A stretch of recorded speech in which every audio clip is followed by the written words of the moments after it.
Yeah, Derek Sander, I'm an ecologist with the Northern Yorke Landscape Board, and here to talk about Marna Banggara. It's a really ambitious and exciting project, so we're restoring lost ecosystem services by rewilding the Southern Yorke Peninsula. First of all, where's the project taking place? On the Yorke Peninsula, or Marna Banggara. And just want to acknowledge and pay my respects to both the Narungga, the custodians of the lands on which the project's taking place, and also Gadigal, on the lands on which we meet today. So it's known as a great tourism destination. It's got some fantastic coastal scenery, plenty of boating, camping, fishing opportunities, but it's also a really profitable dryland agriculture region. So it's actually known as the barley capital of South Australia. So next time you enjoy an ice cold Aussie beer, chance you might be enjoying the Yorke Peninsula right there. So this is just to create a little bit of context for how this project developed over time. We just talked about some of the great natural attributes of the Yorke Peninsula, but it does, like a lot of regional areas, it does have an ageing population, and there is a lack of skilled workforce. So it's definitely been identified as a challenge to the the economy going forward and the region going forward. And so this is coupled with a decline in the native ecosystems. So there's even some ecological communities that are at risk of disappearing altogether. So broadly speaking, it's a bit of doom and gloom there, but it's broadly recognised that for the area to prosper in the future, it's going to rely on having healthy ecosystems. So I don't need to tell you guys here what a healthy ecosystem is. But I will anyway. To me, a healthy ecosystem, it's got a few different factors. It's sustainable, so it's got those processes, the organisms, the functions in place that it's going to look after itself going forward. But it's also, that resilience. So it's going to have to be able to adapt to change, but also, recover from those hardships as well. So floods, famines, fires, all those types of things. And generally speaking, an environment that's got high levels of biodiversity is probably going to be more resilient and sustainable in the long term. So bringing it to the Yorke Peninsula, I've got up here on the screen just some examples of those ecosystem services or functions that are performed by mammals in the landscape. So we've got our soil engineers. They're really important. So they dig the soil, they till, aerate the soil. They create little, micro habitats for seeds and plants to establish. You've got your seed and spore dispersers. Again, super important. They're helping to move seeds around, move microorganisms around. And you've got your all-important predators, of course. So these guys, they're foraging, helps to disperse nutrients throughout the environment. But they can also regulate some of those more prolific species as well. And so that will, helps to stop, overuse of resources over time. But unfortunately, common across much of Australia, most of these guys have gone missing in the landscape in the last, 200 years. So nothing's different on the Yorke Peninsula. We've pretty much lost, 95% of our critical weight range mammals. So they're the guys between sort of 50 grams, bigger than a mouse, right up to your sort of wallaby-sized animals. Unfortunately, being replaced by introduced species, rats, foxes, cats. So what can we do? Over the last sort of 10 years, people have come together on the Yorke Peninsula. We've got your Landcare champions, you've got farmers, you've got your community leaders, and they've been working on developing these conservation action plans for the region. And so they've been developed. And what the really, really important part of that process was identified that this sort of rewilding concept could actually play a role in helping to promote those, healthy ecosystems, but also, productivity in the landscape as well.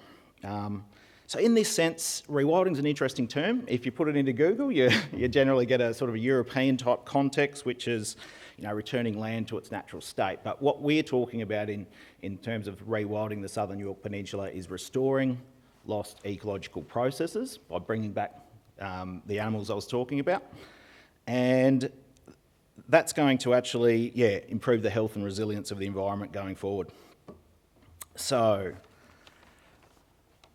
with the help of many project partners, the Northern Yorke Landscape Board has developed this rewilding idea, if you like, into a landscape scale, long-term concept. So it was initially entitled the Great Southern Arc. It's been renamed Marna Banggara. It's Narungga for Healthy, Prosperous Country. And it's quite a unique project. So we're certainly not the first agency to tackle reintroduction of species or trying to restore those lost ecological functions. But what we're doing is we're doing it on a landscape scale in a working environment. We've got farms, we've got towns, we've got communities, we've got national parks, we've got heritage agreements, so private conservation arrangements. So there's really a lot going on. So I've included a pie chart here just to show that through that community consultation process, definitely some concerns from the community, or a lot of interest in the project, of course, but generally speaking, there's overwhelming support for this concept going forward. So back in 2004, the mainland Tamar wallaby was reintroduced into what is now Dilpa-Garunda Innes National Park. So on the map there, that's at the very tip of the peninsula, if you like, the toe, and that was ultimately a successful reintroduction, and it was underpinned by fox control. That was really the most critical component of that project being successful going forward. And so the success of that project sort of inspired the Baiting for Biodiversity program. So that's a program which provides access for southern Yorke Peninsula landholders and community groups to fox baits in a strategic and sort of coordinated fashion. So it's that landscape scale, everyone pitching together, and you get better outcomes. And over the years, that's actually expanded. So we've actually moved that up the foot of the peninsula, if you like. And we've also introduced other control methods for other species as well. So rabbit control's an important aspect. So there's been some really, really good gains over the last 20 years in this space. And I guess the next part of that sort of concept was, well, you know what, like we're a peninsula, we've got water on three sides. Look, how can we capitalise on all these gains? Can we put up some kind of barrier to prevent foxes, feral cats, those pest species coming back down? And thanks to NLP funding, that vision has been realised. So we've constructed a 25-kilometre predator control fence across the ankle of the peninsula. So again, as part of the unique nature of this project, we're not trying to establish a predator-free sanctuary. That's, would be ideal in the long term, but really, really hard to achieve. So, we're aiming for this principle of, I guess, the Goldilocks zone, we call it. But for anyone involved in sort of eradication projects, there's, most projects will, they'll use 20% of their resources to get rid of the first 80% of your animals, and then you actually need 80% of your resources just to get rid of those last 20. So we're aiming for that Goldilocks zone where we can reduce predator numbers, so foxes and feral cats, to a number that will allow these vulnerable native fauna species to survive, but it's actually manageable, sustainable in the long term. So we've focused on fox control, but we know that we need to do feral cat control as well. You remove foxes from the landscape, you get an increase in cats. So we're going forward with this sort of integrated control techniques. We're using a lot of different techniques, your classics, your baiting, your trapping, your shooting, but we're looking at novel methods as well, new technologies. We're using, Felix grooming devices, feral cat baits,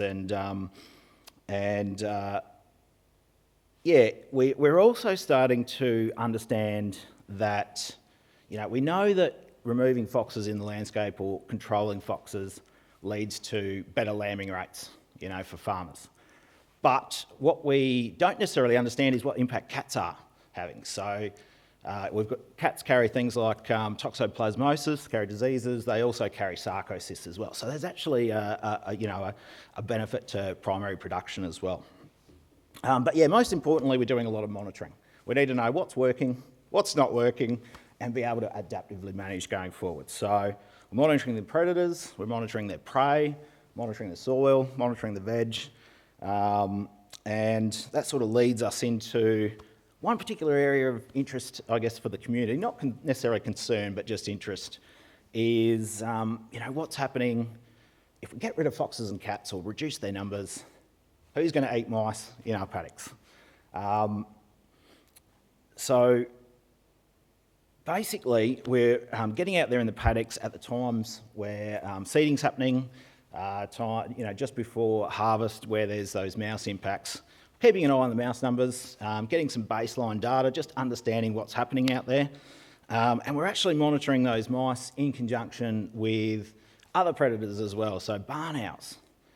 There was a pilot study on the southern Yorke Peninsula that was looking at whether the introduction of artificial nest boxes would be used by barn owls, and also just having a little bit of a look at the prey items that they were going for as well. Really cool project, and it demonstrated that, you put the boxes up, the owls will colonise and they will use them for reproduction.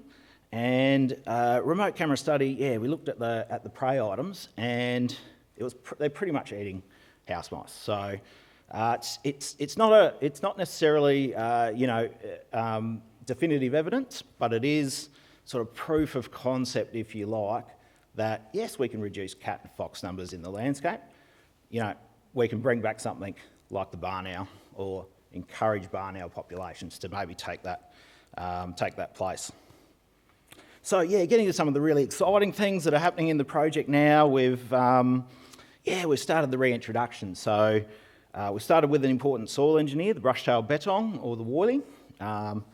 It's like a rabbit-sized little mini kangaroo, if you like. But these little guys, each animal can move between 2 and 6 tonnes of soil per year. So they're really important in the environment. And we started in 2021 with 40 animals from nearby Wedge Island, so that's in the Spencer Gulf. There's an insurance population out there, and that went really well. So that's led to another 80 animals going in this year, and this year we've brought in another 44 from Wedge Island, but we've also got 36 from WA, which is the only place where they've survived on the mainland, and that's really important for their behavioural characteristics. They actually survive in an environment where there are low numbers of foxes and cats. But that's the best genetic representation of the species. So, we're really excited. Survival rates are great. They're dispersing, but the really important thing is, they're digging in the soil. So they're doing the job that we brought them for. And although it's still early days, but it's an indicator that the predator control that we're doing, is working. So, there's benefits to a lot of other native species on the peninsula. There's species like bushstone curlews that are starting to turn up on our cameras again. You've got western whipbirds, the Tamar wallabies are going great, heath goannas. But I'll talk about a couple of species. I'll start with the hooded plovers, or hoodies. So, less foxes and cats definitely benefit beach nesting birds. It reduces predation of nests.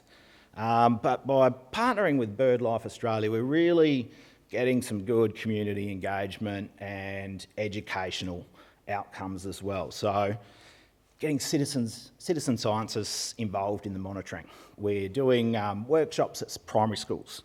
Lots of good media opportunities as well. So there was a really cool little project actually we did this year using cameras to monitor nests on beaches to get the actual outcomes of those. And while the last season was actually the best on record for fledged hoodies on the peninsula, the actual fledgling rate is still pretty low, only about 20%. So there's some really good learnings there with some of the threats. So another species that's benefiting is malleefowl.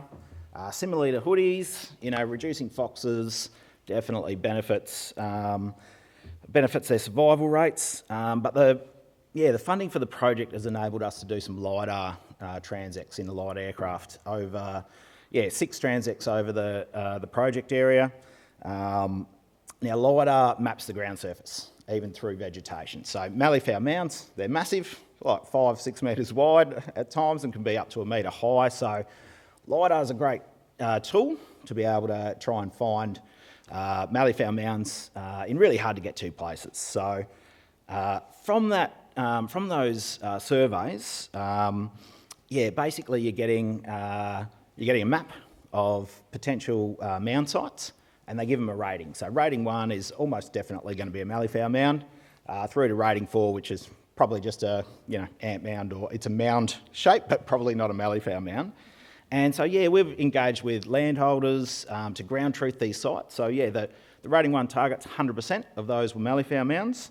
Rating 2 is really high, like 97%, and even the rating 3 ones, I think 2/3 of those were mounds. So that's just a great starting point for us now to set up some longer term monitoring and monitor the populations of malleefowl going forward. So where to now with Marna Banggara? It's a massive project. It's ambitious. It's long term.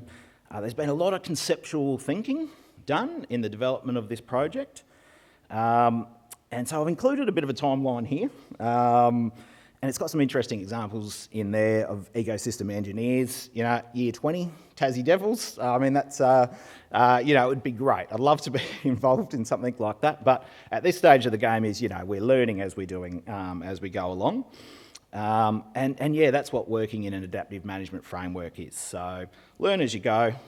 We've done our first reintroduction with the Brushtail betong. Likely candidates maybe over the next 5 years might be southern brown bandicoots. They're a soil engineer and a seed disperser in their own right. We've got potential for red-tailed phascogales to be brought back. They're a small predator, arboreal, so living in the trees, and hopefully not too far away, western quolls. So they're a larger predator, and they will definitely take that role of like a feral cat in the landscape. So for the project, we need to focus on continuing to undertake the monitoring. We also want to just be able to implement new strategies as they come along. So there's a lot of interesting developments in the world of artificial intelligence with remote camera monitoring, feral cat control techniques. But generally speaking, the success of this project is going to be driven by engagement. So engagement with farmers, engagement with land carers, engagement with traditional owners. And so, we hope that, that can continue to build, and there's that real custodianship of the project by the local people on the ground for the project going forward. Huge number of project partners, too many to fully acknowledge, but certainly would have been possible without funding from Northern Yorke Landscape Board, Australian Government, South Australian Department of Environment and Water, WWF, Rewilding Australia, and the Foundation for National Parks and Wildlife. Well, that's me. Thanks very much.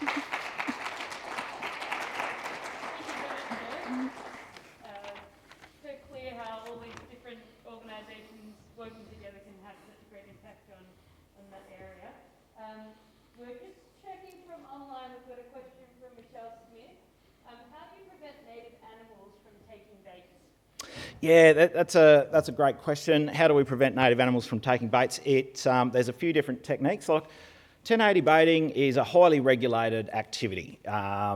Generally speaking, a lot of native animals actually have a tolerance to 1080. It's a compound that occurs naturally in Australian native plants, predominantly in WA. But we use methods like we'll bury baits, for foxes. Foxes are diggers. We'll deploy baits at certain times of year to try and avoid scavenging reptiles, and we'll hide them, under bushes so that raptors and those sorts of animals won't get to them. So yeah, there's a lot of thought and strategy that goes into minimising any non-target impacts, but at the end of the day, regardless of what you think of the control method, it is still just the most effective and efficient broad-scale control method for foxes and cats.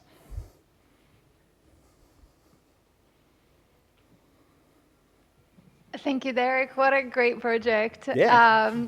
When I think of rewilding, I always think native predators. So I'm so happy that in the last slide you touched upon that. I was just wondering, just curiosity, do you have dingoes around, and is that a predator that you are considering kind of reinstating if they're not around anymore? And in general, what the main challenges that you see going down that path of reintroducing predators? Thank you. Yeah, great question. Not a curly one at all. Dingoes in farmland, in sheep farming country. No, it's fine. No, there is no dingoes in that environment. They've generally sort of been excluded from southern parts of Australia, due to agriculture and their impacts on sheep grazing in particular. It is an interesting one, absolutely. They're a top order predator. They wouldn't, of course they're part of the mix, but it's a very tricky one. There are conflicts, with the agricultural community going forward. And, Tassie devils might be the same. Even quolls, even though they're a smaller predator and probably, wouldn't prey on stock, they still could get into chicken coops and, all those types of things. So you need them in the environment, and we're absolutely, focusing on the best methods to do that. But yeah, I guess it's still a little bit conceptual and a lot of work to do with the community just to work out how we do it, minimise any, non-target impacts again, I suppose, on that, on the farming community. So, yeah. We've got a nature refuge and we've got rid of foxes through fox off, but increasingly with warmer winters, goannas are taking the fox off before the baddies.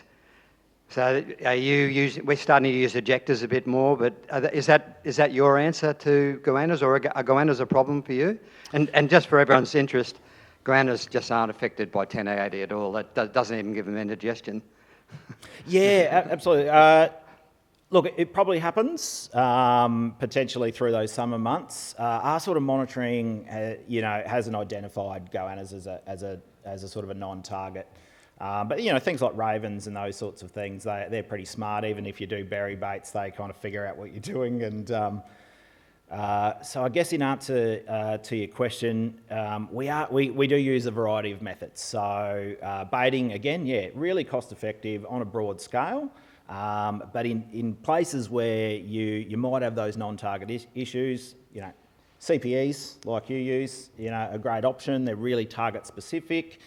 We're looking at these, the Felixa devices. They're really target specific. They really reduce, the chance of non-target impacts, significantly. But again, we try to monitor to give us that information if we need to make adaptations or, move to new areas. So we implement a few different strategies. If there's areas that non-targets are an issue, we sort of move away or try different strategies or different times of the year as well can make a difference. Yep, that's really interesting. Yeah. Are the betongs successfully breeding, and how do you track their numbers? Do you have radio collars or have you looked into new technologies like using drones and things like that? I didn't there's so much to go into with the betongs. They are doing really well. They are breeding. So from the first cohort that we put in 2021, there's new animals in the landscape. So we'll go out trapping and we'll find animals that haven't got ear tags, haven't got microchips, and that's direct evidence of breeding. All the females that we're catching, high percentage of pouch young. We are monitoring their numbers because we need to know what's happening out there with them. So we use a range of techniques. They're a tricky animal to monitor. We do use some collars, so VHF collars, and we use that for mortality. So we can determine when they go into mortality, we can get out there in the field straight away and determine what's happened. We do use tail transmitters as well. They're probably a less invasive method than a net collar, but they do fall off as well. So a lot of the times, when they do go into mortality mode, it's they usually only last sort of 4 to 6 weeks, and through a trapping program as well. And that way we can have them in the hand. We will take morphometric measurements, so weights, and we'll check pouch young and just general body condition, coat condition. Look at tick loads or ectoparasite loads, which is a good indicator of health as well. If they're managing to groom, it sort of indicates that they're strong and healthy and looking after themselves. It's a massive project.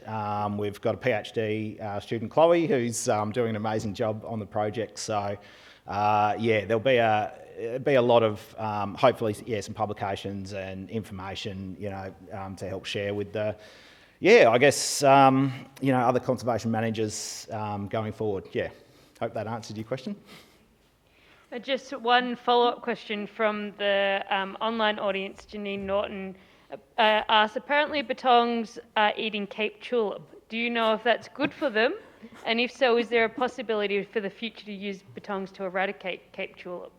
Interesting. They definitely are. Betongs, they're fungivores. They'll dig in the soil and look for truffles, but they'll also eat tubers and those sorts of things. So some of those tuberous weeds, they are eating. So in terms of do we know if it's going to be positive or negative on the Cape tulip population going forward? We don't really know. Again, we're just doing as much monitoring as we can. We've got baseline vegetation plots. We're doing photo point monitoring, those types of things. So it is something we will look at over time.